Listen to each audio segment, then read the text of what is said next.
kalian terasa biasa aja, pasti belum kenal hidden gem yang satu ini di Sumbawa. Pemandangan saya air terjun di bawah. Katanya, lokasi ini terbentuk dari sisa aliran lava letusan Gunung Tambora tahun 1815. Saya excited banget karena hari ini berkesempatan untuk mencoba satu-satunya canyoneering di seluruh Pulau Sumbawa, yaitu lokasinya ada di Oimarai. Kita siap ini ya? Siap. Ikuti jejak saya, jejak petualang.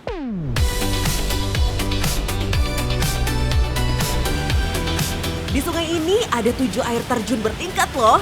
Tapi baru satu titik yang dibuka jadi jalur canyoneering. Dan ini jadi satu-satunya spot canyoneering di seluruh Pulau Sumbawa. Wow! Tali, harness, dan tim harus pastiin semuanya aman.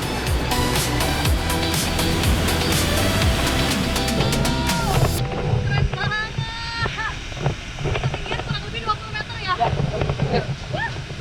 20 meter, dan yang bikin saya heran itu di sini musim kemarau panjang, tapi debit airnya kenceng banget, makanya kita nggak bisa rappelling di air terjunnya. Pas di sampingnya ini nih.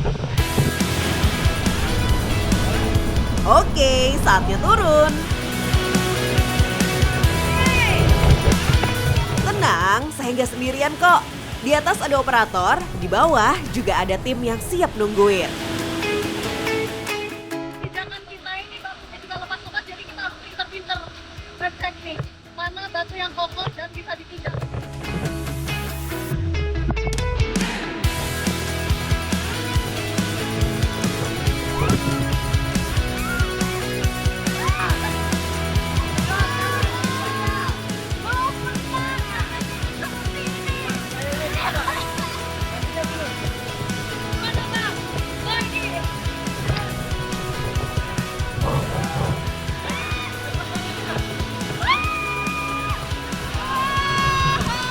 Pemandangan saya air terjun di bawah.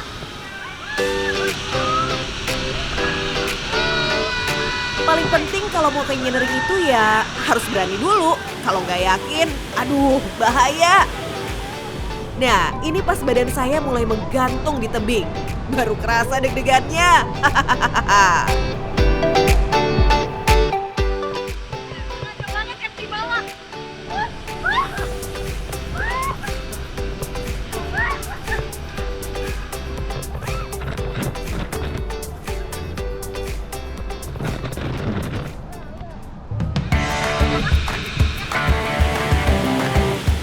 Akhirnya nyampe bawah juga. Wah, lega.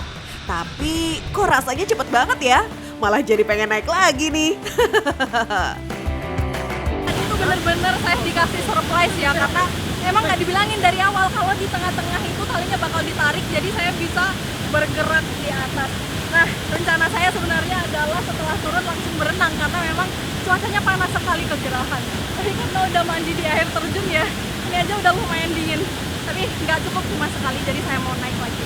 Yuk! Emang sih nggak bakal puas deh kalau cuma turun sekali. Mumpung masih kuat, naik lagi. Tapi kali ini bareng teman biar makin seru. Mainnya itu fun banget, seru-seruan, tapi tetap keselamatannya di sini itu memang diprioritaskan. Jadi kalaupun belum paham, kita akan diajarin mulai dari awal. Siap. Mental aman? Aman. Yuk, pelan-pelan yuk Kak. Kali kedua, saya lebih enjoy, seru-seruan dan bisa lebih nikmatin view. Tapi tetap harus hati-hati dan tangan masih pegel nih pegang talinya. Ayo Kak. Asik banget.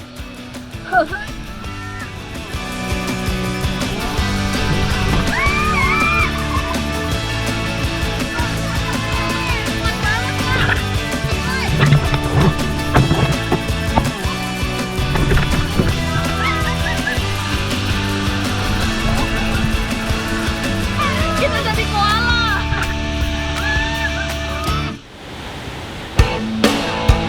Cuacanya panas, jadi hadiah terbaik setelah turun ya nyebur.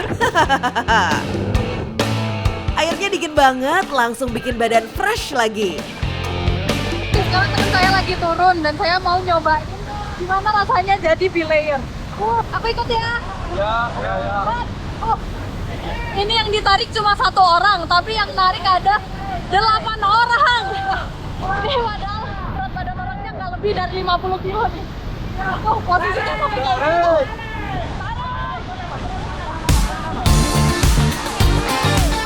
Yang berat bukan cuma orang yang turun, tapi tim yang narik di bawah juga kerja keras banget.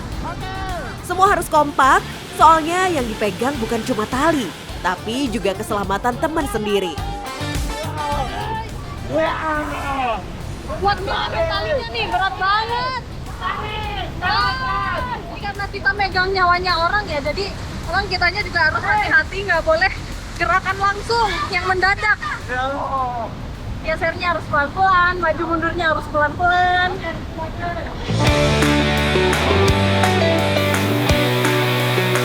Jen, Mai, bantu Dawi Timbu. Meluncur, Bu. Pas banget nih, ada yang ngajakin masak. Ini ibunya lagi masak timbu. Aduh, permisi ya, Bu. Apa aja nih bahannya timbu? Timbu tuh salah satu makanan tradisional khas Sumbawa. Bahan-bahannya simpel banget, cuma beras ketan sama santan kelapa. Tapi yang bikin unik, semuanya dimasukin ke dalam bambu. Jadi ya, ini yang timbu yang udah jadi, tinggal dibakar aja. Caranya disenderin aja, Bu. Cara bakarnya juga mesti hati-hati loh ya. Bambunya nggak ditaruh langsung di atas api. Cukup disenderin di samping bara, biar matengnya pelan-pelan dan merata. Panas banget. Jadi ini apinya harus dideketin ke bambunya supaya lebih cepat matang. Kelihatannya sih emang gampang, tapi panasnya, aduh, muka saya berasa ikut dipanggang nih. Ini tinggal selama berapa lama, Bu? Tinggal 2 jam. 2 jam? Iya. Wih. 2 jam nunggu timbunya mateng, ya nggak mungkin saya diem aja. Mumpung masih di Oi Marai, saya nyebur lagi. Tuh.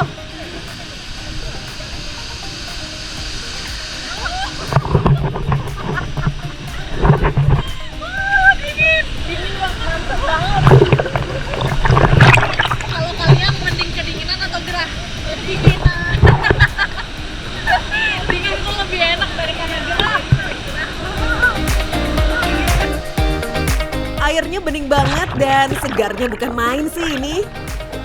Oke, kita lanjut berenang.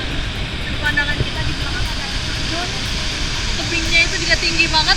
Nah, yang di depan ini yang salah satu pemandangan bikin saya amazing. Pohonnya besar banget, sampai akarnya kayak gini. Wow, ini air terjun yang pertama. Pertama ini. Yang kedua masih di atas, terus ketiga, terus masuk yang sana itu yang keempat. Di atas itu ada 6 atau 7. Banyak banget ya. Asyik-asyik renang, gak kerasa timbunya udah mateng. Yuhu, saatnya saya balik lagi ke dapur bersama ibu-ibu. Ya, baru tahu saya ini ternyata timbu kalau udah mateng bentuknya itu kurang lebih seperti lontong. Tadi mau saya buka daun pisangnya tapi nggak boleh. Ternyata disajikannya seperti ini. Ayo pegang. Ya, pegang. Panas. Salah pegang. Ya. Ditumpuk di atasnya. Wait. Panas. Yes, kalau udah keluar dari bambu, tinggal dipotong-potong aja kayak gini. Oh iya, timbu ini udah ditetapkan jadi warisan budaya tak benda ya. Jadi gak heran sih, cara masaknya masih dijaga secara tradisional sampai sekarang. Aku ambil ya. Iya. Coba satu dulu yang mana nih? Mana-mana aja ya. Wah, iya. Ya.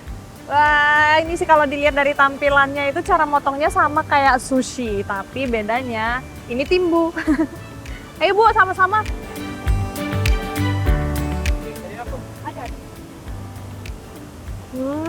Gurih ya. Gurih. Enak. Saya kira bakalan manis. Karena biasanya ketan cenderung manis. Timbunya. Timbu ini satu keluarga sama lemang yang ada di Sumatera. Sama-sama dimasak dengan dibakar dalam bambu. Ini makannya Jen. Begini memang nggak pakai lauk. Oh, jadi emang cemilan gini ya? Iya kayak cemilan dia. Cemilan yang mengenyangkan. Saking jernihnya airnya ya. Jadi kalau dapet ikan tuh kelihatan. Wih besar. Wih.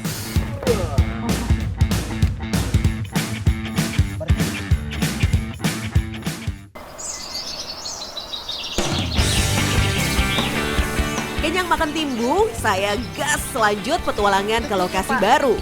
Namanya Danau Lebo. Terbentuk dari luapan sungai Brangrea dan Brangene di sekitar daerah Taliwang. Danau Lebo di Taliwang ini bukan cuma cantik, tapi di sini juga menjadi sumber penghidupan masyarakat sekitar. Nah, dari semalam Pak Yakub dan Pak Nurdin ini menebar jaring. Jadi sekarang kita tinggal ambil aja jaringnya. Gimana Pak jaringnya? Kita. Yaps, danau ini banyak banget hasil alamnya loh. Mulai dari bunga teratai, eceng gondok, sampai ikan air tawar juga banyak. Yang paling sering ketangkep ya ikan nila dan ikan gabus. Tapi kali ini saya dapat ikan apa ya?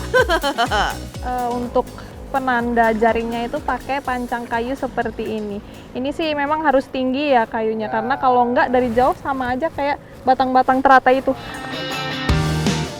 Nah, akhirnya ketemu juga nih penanda jaringnya. Kalau nggak dikasih batang setinggi ini, bisa-bisa nyasar nih. Kita jalan ke arah mana ini Pak? Ini aja, kita akan bawa ke sana. Dari sana ke situ, ke arah jaring ya?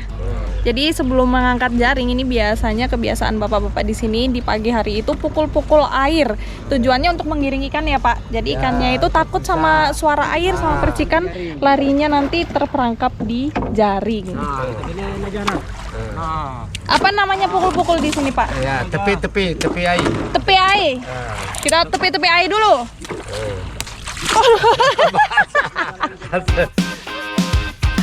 Lihat mereka semangat banget mukul airnya, saya juga nggak mau kalah ah. Iya. Wah. Wih. Mau bantu dong Pak saya. Gimana caranya kalau mau bantu jaringnya? Lompat ke sini.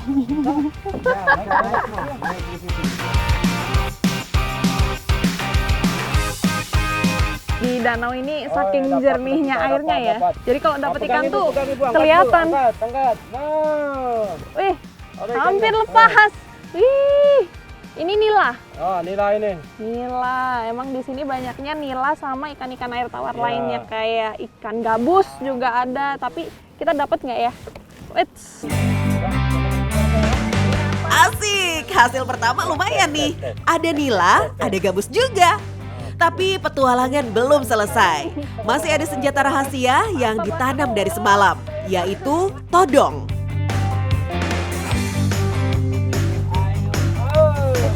Banyak daun-daun. Wih, besar. Ini gabus ya? Wah. Ini dapat ikan gabus besar banget nih. Lumayan nih, ada berapa ya Pak? Ada 3 ekor itu. 3 gabus, 1 nila. Lumayan nih. Saatnya dikeluarin satu-satu dari todongnya buat lihat ikan yang ketangkep. Wis. Oke, mantap. Dari atas? Ya. Gini ya. Nah, ini saya pegang yang kecil dulu. Ini yang paling kecil aja sebesar ini ya panjangnya. Nih, mantap. Cara megangnya ini saya baru berani buat nunjukin ke kalian nih tangkapan kita yang lebih besar. Tuh perbandingannya. Lumayan ya. Ini biasanya diolah jadi apa Pak? Itu kita kelalebu itu. Jadi kelalebo. Ya, kita pakai kembang tonyong. Oke, berarti ikannya udah dapet. Satu lagi bahan yang belum kita dapat, kita akan cari kembang tonyong atau teratai. Iya. Yuk Pak. Ayah. Oke, sekarang giliran cari pasangannya ya. Kembang tonyong atau bunga teratai muda. Satu lagi nih ciri khas dari Danau Lebo Taliwang. Di sini pasti banyak sekali bunga teratai. Nah ini tapi kita panen yang masih kuncup kecil-kecil seperti ini. Kalau di sini sih nyebutnya kemang tonyong. Cara petiknya begini Diana, tegak gini aja. Oh nggak perlu pakai kuku di sini, gini aja. Itu. Oh, iya. Yuk, panen yang masih kuncup. Ingat, ukurannya harus pas, biar nanti rasanya juga lebih enak. Oke, nah kita pun carinya yang ukurannya itu masih nggak terlalu kecil tapi masih sedang-sedang. Kalau yang ini itu, kalau kata Pak Nurdin itu terlalu besar, bedanya nanti di rasanya. Oh iya, bukan cuma kuncup bunganya yang bisa dimasak, batang mudanya juga bisa dicicipin langsung loh. Ini yang mana Pak? Ya, ini. Yang ini ya, oh. Jadi ini akarnya, bawahnya lagi nih. Ya, yang bisa makan. Yang Langsung muda. aja, gimana Pak? Tunjukin. Oh dipatah? Iya.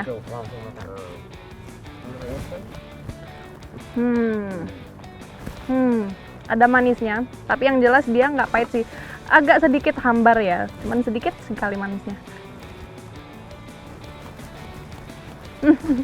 Pak Yakub kalau makan lucu banget. Emang udah kebiasaan nelayan di sini kalau lagi cari ikan suka nyemilin batang muda bunga teratai. Tapi oke, kita langsung cobain ya. Yang ini agak manis nih. Dia itu rasanya agak hambar tapi ada sedikit manisnya. Kalau saya bilang mirip-mirip sama daging kelapa. Seger sih. Saya mau nyoba makan kayak Pak Yakub tadi. Makin ke bawah makin sepet. Udah. Oke, stok kembang tonyongnya udah mulai banyak. Tinggal tambah dikit lagi biar nanti puas makannya. Oke, kita menepi ya. Ini udah terkumpul semua untuk ikan sama kemang tonyongnya. Jadi langsung mau kita olah dan kita makan karena lapar banget ya Pak. Iya. Yap.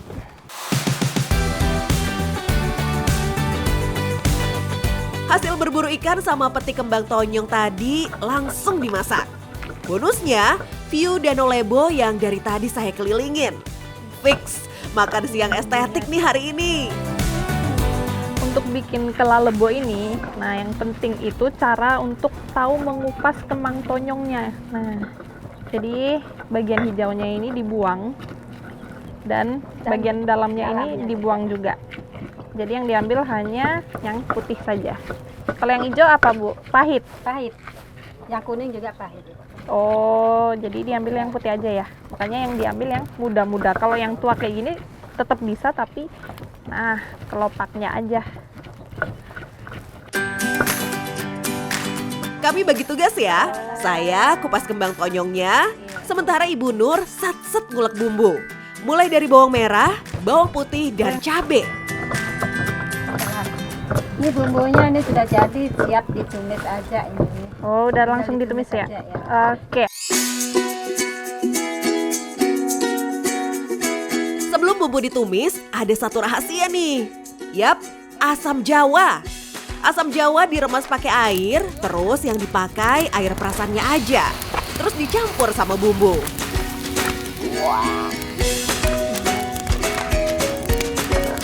Kuahnya cukup ya? Langsung masuk ikan. Semua Bu ikannya? Ya. Wih, masak besar kita nih. Yaps, sekarang giliran ikan-ikannya yang masuk ke bumbu. Aduh, ya. perut makin keroncongan nih. Ini dia bagian paling penting untuk membuat kelelebo. Nih, langsung kita masukin aja ke kuah yang udah mau mendidih. Nah, ini dia bintang utamanya. Kembang tonyong langsung masuk ke kuah. Tinggal tambah tomat, terus tunggu sampai mendidih.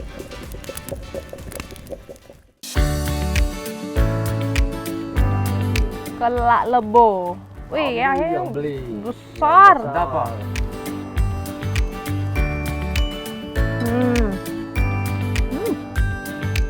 Teksturnya itu kayak kol, tapi agak lebih keras sedikit. Nah, untuk rasanya sendiri ini asam, tapi bukan asam yang asam sekali. Masih cocok untuk dijadikan sayur seperti ini.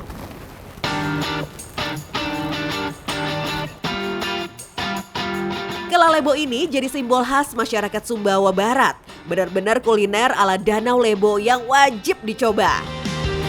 Yuk, kita makan lagi. Sampai habis, sampai kenyang.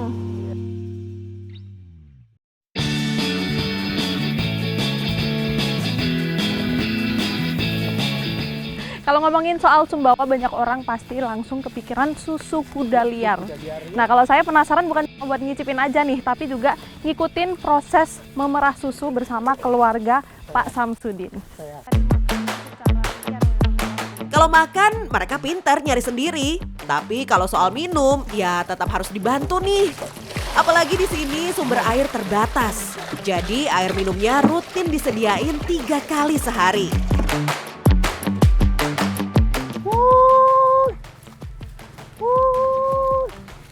Baru dipanggil udah pada noleh nih kudanya. Mungkin karena familiar sama suaranya Pak Samsudin. Iya, iya. Wih, datang Pak. Ini nih.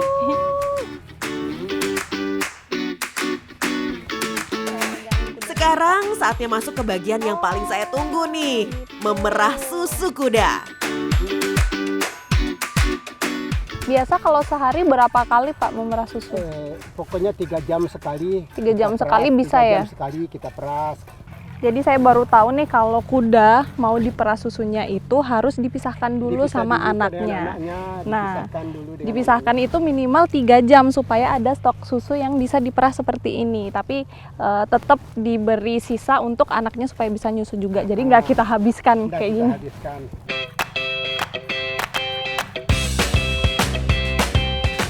Nah, hasil susu yang didapatkan dari 1 ekor kuda pun nggak terlalu banyak. Ini setiap 3 jam itu bisa menghasilkan sekitar 2 gelas. Susu kuda ini tuh punya kandungan lemak lebih rendah dari susu sapi. Udah gitu kayak vitamin C dan laktosa alami. Jadi pasti sehat kalau dikonsumsi. Pak, saya mau nyobain merah boleh nggak? Boleh lah. Yang ini? Yang ini. Oh, oke. Jadi 1 tangan pegang wadah. Satu tangannya memerah. Satu tangannya merah. Iya, kayaknya kudanya harus dipegangin sama Pak Samsudin. Soalnya saya orang baru, jadi biar nggak ngamuk. Kayak tadi ya Pak caranya. Iya. Oke, sekarang giliran saya nyobain nih. Ini baru pertama kali saya memerah susu kuda. Oke, nggak beda jauh sama memerah susu sapi ataupun susu domba. Cuman kalau yang kuda ini saya nggak tahu apakah saya belum terbiasa memang ya. Jadi yang keluar itu sedikit-sedikit. Nah itu sudah pandai dia, sudah biasa dia. Baru pertama kali iya. Pak. Pertama kali tadi kan sedikit keluar, Iya. sekarang sudah banyak kan. Oh, sudah pandai dia. ternyata Luar seperti biasa. ini caranya. Iya. Jago juga Bapak kalau ngajarin. Iya, luar biasa, bisa juga ya. Tapi lama-lama berasa juga ya di Iya, tangan ini iya, pegel memang. Pak. Iya, pegel. Istirahat dulu kalau saya ini mah lama dapetnya. Iya. Jarang ini orang yang bisa ini, betul jarang ini orang yang dari sana orang yang coba meras ini jarang yang. Ini kudanya juga Pak yang jinak jadi bisa. Kalau kudanya nggak jinak ya mungkin takut saya. Oke, the moment of truth nih. Susunya baru aja diperah, disaring dulu, terus langsung bisa dicicip. Wah, ini dia hasilnya. Dari aromanya sih nggak ada aromanya sama sekali. Kayak Jujur, rasa tebu, iya. Enak. Saya langsung coba ya Pak. Ya.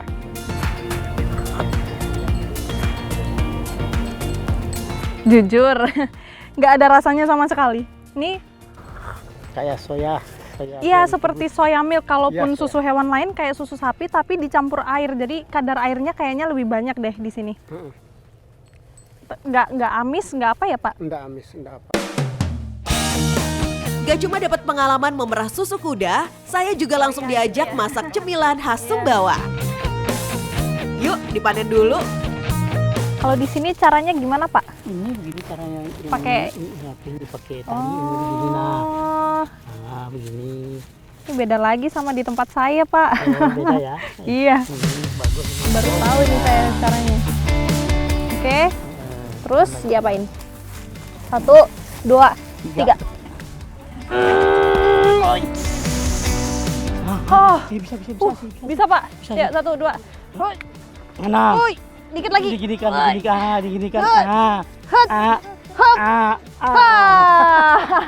Akhirnya bisa juga. Padahal saya tadi sempat pesimis karena lihat itu kulit pohonnya aja yang keangkat, tapi ternyata umbinya keluar semua. Mantap. Unik ya cara panennya. Ditarik pakai tali biar umbinya keangkat nggak pakai patah. Satu pohon aja udah dapat banyak. Fix, cukup nih buat satu porsi kue bingka. Saya bawa ini buat langsung dibersihin ya Pak. Oke, sekarang kita lagi bikin kue bingka, tapi bahan utamanya kita ganti pakai ubi. Jadi ini harus diparut dulu sampai benar-benar lembut dan butuhnya banyak. Setelah diparut halus, singkong dicampur ke adonan yang isinya telur, gula pasir, mentega cair.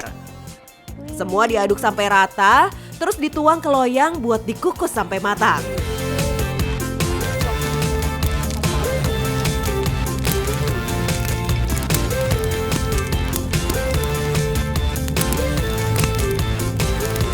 Wah, ini nih udah jadi kue bingkanya. Masih panas. Nah, mumpung ini masih kayak gini, langsung aja kita makan. Enak banget. Lembut.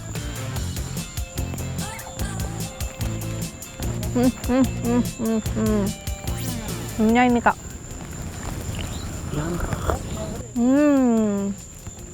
Perpaduan yang pas antara kue bingka yang hangat dan lembut, minumnya susu kuda.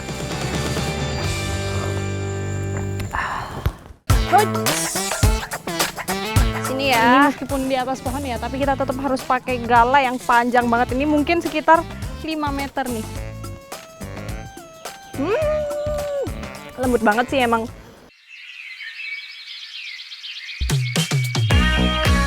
Di Sumbawa ini ada satu hasil kebun yang melimpah banget. Yes, jambu mete. Saya sih nggak mau cuma lihat dari bawah ya, mesti ikut naik pohon bareng. Sini ya, ini meskipun di atas pohon ya, tapi kita tetap harus pakai gala yang panjang banget. Ini mungkin sekitar 5 meter nih, karena buahnya itu memang jauh-jauh dan nggak mungkin kita manjat ke dahan yang kecil-kecil. Tanda buahnya matang tuh yang merah pekat atau kuning cerah kayak gini ya. Nah ini kan jambu mente itu gampang banget ya digalahnya, jadi cuma digerakin sedikit aja dia langsung jatuh. Jadi selain kita panen dari atas pohon, ini ibu-ibu pun juga panenin yang sudah jatuh terhembus angin. Kalau kompak ngerjainnya sih bakal cepet selesai ya.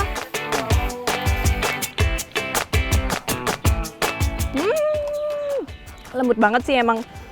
Makanya mungkin kenapa kalau habis dipanen itu buahnya dibuang ya, karena kalau jatuh dari pohon kan ini pasti benyek. Iya, benar. Tapi kalau dimakan enak padahal. Manis Manisnya itu manis sepet, tapi manis. Rasanya itu kayak makan tepung. Di gigi dan di sekitar mulut itu apa bahasanya ya? Starchy. Tapi kalau rasa ini lebih manis, ini lebih sepet lagi. Nah, kalau yang satu ini enak nih, gak perlu akrobat lagi di atas dahan. Cukup pakai galah dari bawah, buahnya udah kejangkau semua. Biji metenya bisa dijual. Nah, buahnya mau saya olah jadi masakan khas Sumbawa, namanya rambu jambu. Den, cuci dulu baru kita masak. Nih, saya cuci dulu ya, Bu. Jambunya dicuci dulu sampai bersih, sementara ibu-ibu udah satset nyiapin bumbunya. Jambunya dikupas dulu, terus langsung diperes aja. Peres untuk mengeluarkan kadar airnya.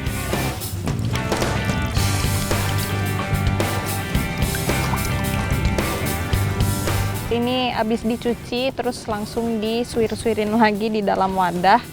Ini tujuannya kita mau campur sama bumbu yang udah diulek. Bumbu ditumis sampai harum, baru jambu yang udah disuir ikut masuk. Tinggal diaduk sampai bumbunya meresap. Wih, gak sabar nunggu hasil akhirnya nih. Bang Yudi, sini. Udah matang. Sudah matang. Ayo, Nah, sekarang kita cobain. makan sambal rambu jambu. Oke, yuk ambil yuk, serbu. Ambil yang banyak.